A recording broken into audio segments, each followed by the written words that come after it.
আজকের এই সুন্দর কেকটা করার পরেও আমার অসম্ভবভাবে মন খারাপ হয়েছিল। আর সেটার ২টা কারণ আছে, আর সেই কারণগুলোই আজকে শেয়ার করব।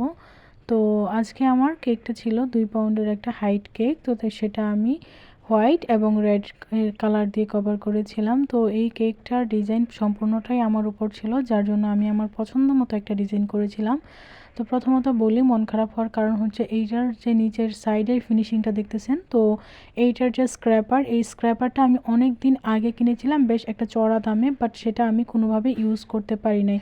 মানে একদিন আমি ইউজ করেছিলাম, একটা কেকের অর্ডার ছিল যার জন্যই কিনেছিলাম, বাট তারপর আর এই ধরনের ডেকোরেশনের কেক কেউ অর্ডার করে নাই। তো ফাইনালি আজকে ডেকোরেশনটা আমার ইচ্ছা মতো ছিল, যার জন্য আমি এটা ইউজ করছিলাম, বাট ফিনিশিংটা একদম ভালো আসে নাই।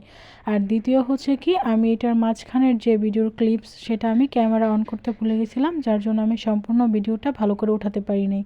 তো এই ২টা কারণে আমার খুবই মন খারাপ হইতেছিল। তারপরও মাশাআল্লাহ কেকের ফাইনাল লুক দেখে একটু ভালো লাগতেছিল যে না, কেকটা মোটামুটি একটা ভালো লুক আসছে। তো এই ধরনের কেক অর্ডার করতে অবশ্যই কিন্তু ইনবক্স করবেন। আল্লাহ হাফেজ।